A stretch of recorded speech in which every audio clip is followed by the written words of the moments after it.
ಎಲ್ಲರಿಗೂ ನಮಸ್ಕಾರ. ನಾನು ನಿಮ್ಮ ಪ್ರೀತಿಯ ಗಾಯಕಿ ಸುಮಾ ಕೋಟೆ ಪಂಜ. ಇವತ್ತೊಂದು ವಿಭಿನ್ನವಾದ ವಿಡಿಯೋ ಹಾಕ್ತಾ ಇದ್ದೇನೆ. ಬೇಸಿಗೆಯನ್ನ ಇಷ್ಟಪಡ್ಲಿಕ್ಕೆ ಕಾರಣ ಕೇಳಿದ್ರೆ ಸಾಧಾರಣವಾಗಿ ಎಲ್ರಿಗೂ ನೆನ್ಪಾಗೋದೇ ಮಾವಿನ ಹಣ್ಣು. ನನಗೂ ಅಷ್ಟೇ, ನನ್ನ ಮನೆಯಲ್ಲಿ ಎಲ್ರಿಗೂ ಅಷ್ಟೇ ಹಣ್ಣುಗಳ ರಾಜ ಮಾವಿನ ಹಣ್ಣು ಅಂದ್ರೆ ಪಂಚಪ್ರಾಣ. ಆ,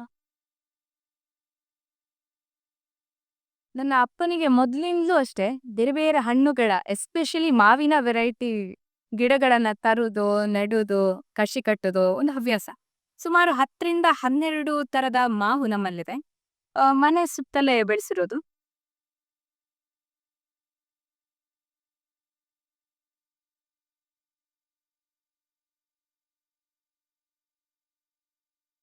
ನೀಲಂ, ರತ್ನ, ಮಲ್ಲಿಕಾ, ಆಲ್ಫೋನ್ಸೋ ಹೀಗೆ ವೆರೈಟಿಗಳು. ಅದರಲ್ಲಿ ಕಾಡು ಮಾವುಗಳ ಪೈಕಿ ನಮಗೆ ಎಲ್ರಿಗೂ ಇಷ್ಟ ಆಗುವಂತದ್ದು ಇದು. ಹೆಂಗಿದ್ದು? ಸೂಪರ್. ಇದು ಹಣ್ಣಾಗುವಾಗ ಹಳದಿ ಬಣ್ಣ ಬಂದು ತುಂಬಾ ಆಕರ್ಷಣೀಯವಾಗಿ ಕಾಣ್ತದೆ. ಇದರ ಬಗ್ಗೆ ಹೆಚ್ಚಿನ ವಿವರಣೆ ನನ್ನ ಅಪ್ಪ ಕೊಡ್ತಾರೆ. ಎಲ್ರಿಗೂ ನಮಸ್ಕಾರ. ನಾನು ಮಹೇಶ್ ಕೋಟೆ ಪಂಜ. ನಮ್ಮಲ್ಲಿರುವ ಒಂದು ಕಾಡು ಮಣ್ಣಿನ ತಳಿಯನ್ನು ನಮಗೆಲ್ಲರಿಗೂ ಪರಿಚಯಿಸಲು ಸಂತೋಷ ಪಡ್ತೇನೆ. ಇದು ಒಂದು ಕಾಡು ಮಾವು. ಇದರ ಮೂಲ ಮರ ಸಾಧಾರಣ 100 ವರ್ಷದಿಂದ ಹಳೆಯದಾಗಿದೆ. ಅದು ನಮ್ಮ ತರೋಡು ಮನೆಯಲ್ಲಿದೆ.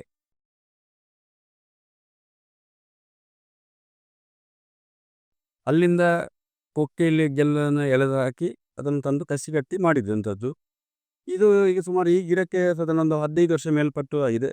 ಕೆಲವೊಂದು 3-4 ವರ್ಷದಿಂದಲೇ ಫಸಲು ಕೊಡ್ತಾ ಇದೆ. ಪ್ರತಿ ವರ್ಷ ಆಗ್ತದೆ. ಅದು ಇನ್ನೊಂದು ವಿಶೇಷ ಅಂದರೆ ಪ್ರತಿ ವರ್ಷ ಹಣ್ಣು ಸಿಗ್ತದೆ. ಕಾಡು ಮಾವು ಪ್ರತಿ ವರ್ಷ ಸಿಕ್ಕುದು ಬಹಳ ಅಪರೂಪ. ಹೆಚ್ಚಾಗಿ 2 ವರ್ಷಕ್ಕೊಂದ್ಸತಿ ಇಳುವರಿ ಕೊಡುದು. ಆದರೆ ಇದು ಈ ಕಸಿ ಕಟ್ಟಿದ ಪರಿಣಾಮ ಒಂದು ಈಗ ಇದರ ಪ್ರಯೋಜನ ಅಂದರೆ ಬೇಗ ಇಳುವರಿ 3-4 ವರ್ಷಕ್ಕೆ ಇಳುವರಿ ಕೊಡಲಿಕ್ಕೆ ಪ್ರಾರಂಭ ಆಗಿದೆ. ಆಮೇಲೆ ಪ್ರತಿ ವರ್ಷ ಒಂದು ಗೆಲ್ಲನೆಲ್ಲ ಆಗ್ತದೆ. ಈ ಗಿಡಕ್ಕೆ ಸ್ವಲ್ಪ ಆ ಸೈಡಿನೆಲ್ಲ ನೆರಳಾದ ಕಾರಣ ಈ ಒಂದು ಸೈಡ್ ಮಾತ್ರ ಜಾಸ್ತಿ. ಈ ಸಲ ಈ ಕೆಳಗಿನ ಗೆಲ್ಲಲ್ಲೇ ಆಗಿದೆ ಅಷ್ಟೇ. ಆದರೆ ಇದು ನಮಗೆ ಮಿಡಿಗೂ ಕೊಯ್ಯಬಹುದು, ಹಣ್ಣಿಗೂ ಉಪಯೋಗಿಸ್ಬೋದು. ಹಣ್ಣು ಒಳ್ಳೆದಿದ್ದ ಕಾರಣ ಆದಷ್ಟು ಮಿಡಿ ಕೊಯ್ಯೋದು ಕಡಿಮೆ ಅಷ್ಟೇ. ಮತ್ತು ಇವು ಸಣ್ಣ ಮಕ್ಕಳಿಗೆ ಕೂಡ ಎತ್ತಾಕ್ಬೋದು ಕೈಗೆ. ಒಂದು ಹಣ್ಣು ಬಿತ್ತೀಗ ಅಂದರೆ ಇಷ್ಟು ತಗ್ಗಿನಲ್ಲ, ಸಣ್ಣ ಮಕ್ಕಳು ಸಹ ಇಲ್ಲ. ಹೆಚ್ಚಾಗಿ ಕಾಡು ಮಾವು ದೊಡ್ಡ ನಾವು ಸಣ್ಣಗಿರುವ ದೊಡ್ಡ ಮರ ನಮ್ಮ ಕಲ್ಪನೆ, ಅದಕ್ಕೆ ಕಲ್ಲು ಹೊಡೆಯೋದು, ದೊಡ್ಡ ಮರ ಕೊಯ್ಲಿಕ್ಕೆಲ್ಲ ಕಷ್ಟ ಅಂತ ಹೇಳುವಂಥದ್ದು ಇತ್ತು. ಇದೀಗ ತಗ್ಗಿನಲ್ಲಿ ಸಿಕ್ಕೋ ಕಾರಣ ಸುಲಭದಲ್ಲಿ ನಮಗೆ ಕೊಯ್ಲಿಕ್ಕೆಲ್ಲ ಆಗ್ತದೆ. ಇದು ಹಣ್ಣು ಬಹಳ ಬಣ್ಣ ಬಹಳ ಆಕರ್ಷಕವಾಗಿದೆ. ಅದೇ ಪರಿಮಳವೂ ಇದೆ. ಈಗ ನೋಡಿದರೆ ಇದು ಬಿದ್ದುಕೊಂಡಿದೆ ನೋಡಿ ಹಣ್ಣು. ಇದೆಲ್ಲ ಬಹಳ ಆಕರ್ಷಕವಾಗಿದೆ. ಕಲರ್ ಅಂದರೆ ಎಲ್ಲರದು ಬಹಳ ಸೂಪರ್, ಕಲರ್ ಸೂಪರ್ ಅಂತ ಹೇಳ್ತಾರೆ. ಆದರೆ ಇದು ಪರಿಮಳ ಇದೆ. ಮತ್ತು ಇದು ಸಾಧಾರಣ ಒಂದು ಹಣ್ಣು ಸಹ 80-100 ಗ್ರಾಮು ತೂಗ್ತದೆ. ಒಂದು 10-12 ಹಣ್ಣಿಗೆ 1 ಕಿಲೋ ಬರ್ತದೆ. ಮತ್ತು ಹಾಳಾಗೋದು ಕಡಿಮೆ. ಆ ದೃಷ್ಟಿಯಿಂದ ಇದೊಂದು ಉತ್ತಮ ತಳಿ ಅಂತ ನನಗೆ ಅನಿಸಿತು. ಹಾಗೆ ನಾನು ಇದನ್ನು ಗಿಡ ಮಾಡಲಿಕ್ಕೆ ಕಾರಣ. ಇದರ ಮೂಲ ಹಣ್ಣು ಭಾಳ ಸಿಹಿಯಾಗಿ ಇದೆ, ಆಕರ್ಷಕ ಬಣ್ಣ ಇದೆ. ಆದರೆ ಇದರಲ್ಲಿ ಮೈನಸ್ ಪಾಯಿಂಟ್ ಅಂದರೆ ಜುಂಗು ಇದೆ. ಆ ಜುಂಗು ಸ್ವಲ್ಪ ಹಲ್ಲಿನ ಸೆರೆಗೆಲ್ಲ ತೊಂದರೆ ಕೊಡ್ತದೆ. ಹಾಗೆ ಕೆಲವರಿಗೆಲ್ಲ ಇದಷ್ಟು ಇಷ್ಟ ಆಗೋದಿಲ್ಲ. ಆದರೆ ಹೆಚ್ಚಿನವರು ಕಾಡು ಮಾವು ಅಂತ ಹೇಳಿದ ಕೂಡಲೇ, ಅಂದರೆ ಕಾಡು ಅಂದರೆ ಈಗ ನಾಡು ಮಾವು ಅಂತಾಗಿದೆ. ಜುಂಗು ಇದ್ದರೂ ಅದೊಂದು ಒಳ್ಳೆಯದು, ತೊಂದರೆ ಇಲ್ಲ ಅಂತ ಹೇಳುವವರು ಇದ್ದಾರೆ. ಮಾವಿನ ಹಣ್ಣು ಸಮಯಗೆಲ್ಲ ಒಳ್ಳೆ ಸೂಪರ್ ಆಗ್ತದೆ.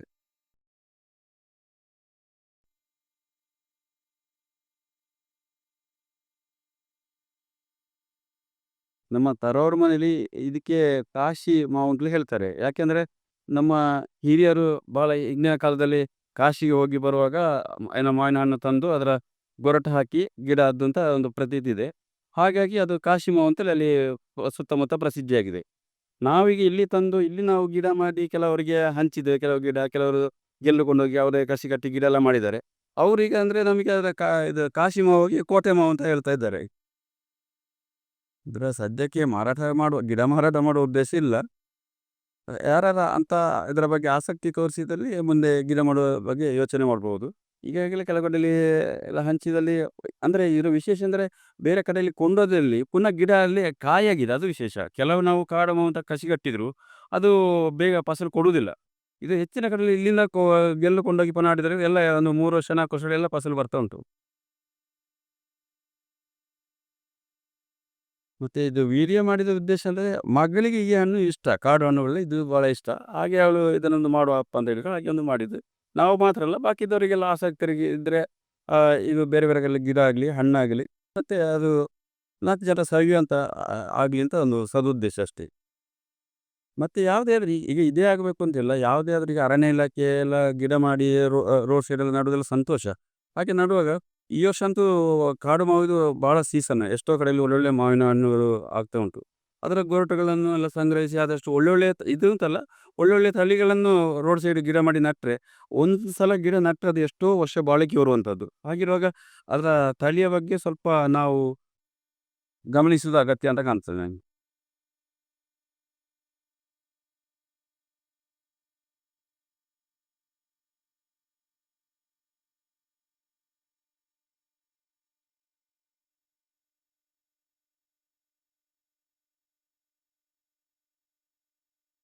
ಇದು ಆಲ್ಫಾಸ್ ಅಂತ ಹೇಳ್ತಾರೆ.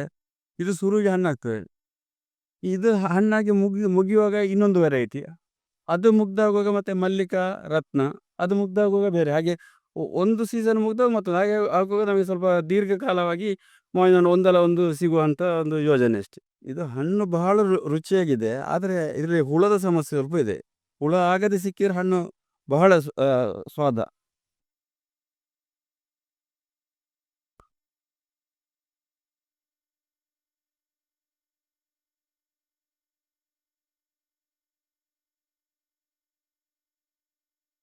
ಇದು ಮಲ್ಲಿಕಾ, ಆದರೆ ಈ ಸಲ ಫಸಲು ಬಹಳ ಕಡಿಮೆ ಇದರಲ್ಲಿ. ಇದೊಂದು ವೆರೈಟಿ. ದೊಡ್ಡ ಮಾವು ಅಂತ ನಾವು ಹೇಳ್ತಿದ್ದೇವೆ. ಆದರೆ ಇದು ಸಾಧಾರಣ ಒಂದು ಕನಿಷ್ಠ ಅರ್ಧ ಮುಕ್ಕಾಲು ಕೆಜಿ ತೂಗ್ತದೆ. ಈ ಸಾಧಾರಣ ಈಗ ಇನ್ನೂ ಬೆಳೀಲಿಲ್ಲ. ಅಂದರೆ ಆಲ್ಫೋನ್ಸೋ ಮುಗ್ದಾಗ ಇದು ನಮಗೆ ಬೆಳೆದು ಸಿಗ್ತದೆ. ಇದು ಅಷ್ಟೇ ಪ್ರತಿ ವರ್ಷ ಫಸಲು ಸ್ವಲ್ಪ ಅದು ಕೊಟ್ಟೇ ಕೊಡ್ತದೆ.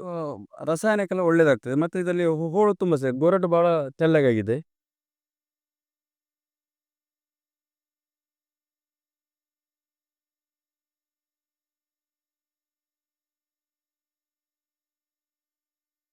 ಇದೊಂದು ಸಣ್ಣ ನೀಲಮ್ ಅಂತ ಹೇಳ್ತೇವೆ ನಾವು. ಇದರಲ್ಲಿ ಕಾಡು ಮಾವಿನ ಹಾಗೆ ಹೋಲ್ತದೆ. ಕಾಡು ಮಾವಲ್ಲ. ಇದು ಬಹಳ ಸ್ವೀಟ್ ಇದೆ. ಮತ್ತು ಸಿಪ್ಪೆ ದಪ್ಪ ಇದ್ದ ಕಾರಣ ಗೊತ್ತಿಲ್ಲ, ಹುಳ ಬೀಳುವ ಚಾನ್ಸೇ ಇಲ್ಲ ಇದರಲ್ಲಿ. ಸ್ವಲ್ಪ ಇನ್ನೂ ಲೇಟಾಗಿ ಹಣ್ಣಾಗುವಂಥದ್ದು. ಇದೊಂದು ಗಿಡಕ್ಕೆ 2-3 ಗೆಲ್ಲುಗಳು ಬೇರೆ ಬೇರೆ ತಂದು ಕಟ್ಟಿದ್ದೇವೆ. ಅದರಲ್ಲಿ ಇದೊಂದು ಬಾದಾಮಿ ಅಂತ, ಇದು ಆಲ್ಫಾನ್ಸ, ಇನ್ನೊಂದು ಆಚೆ ಬದಿಯಲ್ಲಿ ಬೊಳೋರು ಮಾವು 4 ಆಗಿದೆ. ನೋಡಿ ಈ ಗೆಲ್ಲಲ್ಲಿ ಬೊಳೋರು ಮಾವು.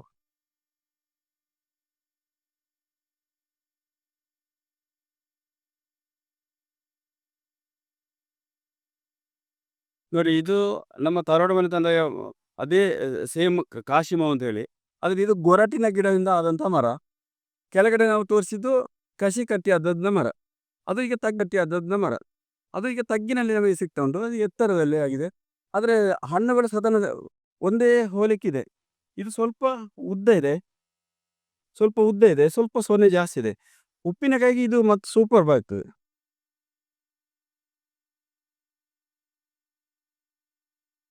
ಇದರಲ್ಲಿ ಇದು ಗೊರಟಿಂದ ಗಿಡ ಆಗಿ ಆದಂಥ ಹಣ್ಣು. ಇದು ಕಸಿ ಕಟ್ಟಿ ಆದಂಥ ಹಣ್ಣು. ಇದರಲ್ಲಿ ಅಂದರೆ ಇದು ಸ್ವಲ್ಪ ಉದ್ದ ಇದೆ ಮತ್ತು ಇದರಲ್ಲಿ ಸ್ವಲ್ಪ ಸೊನೆ ಜಾಸ್ತಿ. ಆದರೆ ಹಣ್ಣಿಗೂ ಆಗುವಂಥದ್ದು, ಉಪ್ಪಿನಕಾಯಿ ಆಗುವಂಥದ್ದು ವೆರೈಟಿ ಅಂದರೆ ಇದು ಒಳ್ಳೆಯದು ಅಂತ ಕಾಣ್ತದೆ ನನಗೆ.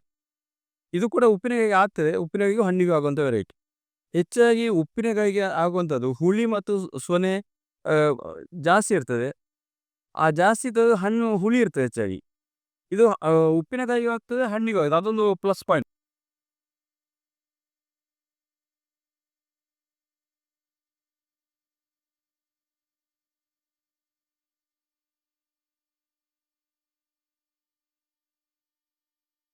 ಇದು ನೀಲಂ ವೆರೈಟಿ. ಇದು ಶ್ರೀಯುತ ಗುರುರಾಜ ಬಾಲ್ತಿಲೇರು ಕೊಟ್ಟಂಥ ಗಿಡ. ಭಾಳ ತಗ್ಗಿಂದ ಹಿಡಿದಿದೆ ನೋಡಿ. ಇದು ರತ್ನ, ಭಾಳ ರುಚಿಯಾದ ಹಣ್ಣು. ಇದರಲ್ಲಿ ಹುಳ ಕಡಿಮೆ. ಇದು ಈ ವರ್ಷದ ಸೂರ್ಯನ ಫಸಲು. ಇದು ಒಂದೇ ಆಗಿದೆ ಅಷ್ಟೇ. ಮಾವು ಅಂತ ನಾವು ಹೇಳ್ತೇವೆ. ಅಂದರೆ ಒಳ್ಳೆ ಬೆಳೆದ್ರೆ ಇದು ಸ್ವಲ್ಪ ಕಾಯಿ ತಿಲಿಗೆ ಒಳ್ಳೆದಿದೆ, ಚಪ್ಪಿರ್ತದೆ. ಮಂಗಳೂರಿಂದ ತಂದ ಒಂದು ಹಣ್ಣಿನ ಗೊರಟಿನ ಗಿಡದಲ್ಲಿ ಆಗುವುದು. ಆದರೆ ಇದು ಪ್ರತಿ ವರ್ಷ ಫಸಲು ಕೊಡ್ತದೆ, ಅದೊಂದು ವಿಶೇಷ. ಒಂದು ಉತ್ತಮ ತಳಿ ರತ್ನ ಮಾವು. ರತ್ನ ಭಾಳ ಸ್ವೀಟ್ ಆಗಿದೆ. ಮತ್ತೆ ಪ್ರತಿ ವರ್ಷ ಫಸಲು ಕೊಡ್ತದೆ. ಇದು ಒಂದು ಒಳ್ಳೆ ವೆರೈಟಿ ಆಮ್ರಪಾಲಿ. ಆದರೆ ಈ ವರ್ಷ ಮಾತ್ರ ಒಂದು ಮಾವಿನಕಾಯಿ ಮಾತ್ರ ಆಗಿದೆ ಅಷ್ಟೇ. ಇಲ್ಲಿ ನಮ್ಮ ಈ ಸಣ್ಣ ಮಾವಿನ ಸಂಗ್ರಹದಲ್ಲಿ ಬೇರೆ ಬೇರೆ ತಳಿಗಳ ಯಾಕೆ ಆಯ್ಕೆ ಮಾಡಿದೆ ಅಂದರೆ, ಆಲ್ಫೋನ್ಸೋ ಶುರುವಿಗೆ ಸಿಗ್ತದೆ, ಆಮೇಲೆ ರತ್ನ ಮಲ್ಲಿಕೆಲ್ಲ ಮಿಡ್ಲಲ್ಲಿ ಸಿಗ್ತದೆ, ನೀಲಮ್ ಎಲ್ಲ ಕೊನೆಯಲ್ಲಿ ಸಿಗ್ತದೆ. ಅಂದರೆ ಬೇರೆ ಬೇರೆ ತಳಿಯ ಶುರುವಿಗೆ ಆಗುದು, ಮಧ್ಯದಲ್ಲಿ ಆಗುದು, ಕೊನೆಗೆ ಆಗುದು ಅಂತ ನಟ್ಟುಕೊಂಡ್ರೆ ಸ್ವಲ್ಪ ದೀರ್ಘಕಾಲವಾಗಿ ನಾವು ಮಾವಿನ ಹಣ್ಣು ಸವಿಬೋದು ಅನ್ನೋ ಒಂದು ಉದ್ದೇಶ. ರತ್ನ ಮಲ್ಲಿಕಾಯಿ ಬೇರೆ ಬೇರೆ ಎಷ್ಟೋ ವೆರೈಟಿ ಒಳ್ಳೊಳ್ಳೆ ಮಾವಿನ ಹಣ್ಣುಗಳ ಗಿಡಗಳೆಲ್ಲ ಈಗ ನರ್ಸರಿಗಳಲ್ಲಿ ಲಭ್ಯ ಇದೆ. ಆದರೆ ಈ ನಾಡ ಮಾವುಗಳ ತಳಿಯರಿಗೆ ಈ ಕಾಶಿ ಮಾವು, ಈಗ ಕೋಟೆ ಮಾವು ಅಂತ ಹೇಳುವಂಥದ್ದು ನಿಮಗೆ ಬೇರೆ ನರ್ಸರಿಗಳಲ್ಲಿ ಸಿಗ್ಲಿಕ್ಕಿಲ್ಲ. ಹಾಗೆ ಇದರ ಬೇಡಿಕೆ ವ್ಯಕ್ತಪಡಿಸಿದರೆ ನಾವು ಮುಂದಿನ ದಿನಗಳಲ್ಲಿ ಗಿಡ ಮಾಡುವ ಪ್ರಯತ್ನ ಮಾಡ್ತೇವೆ.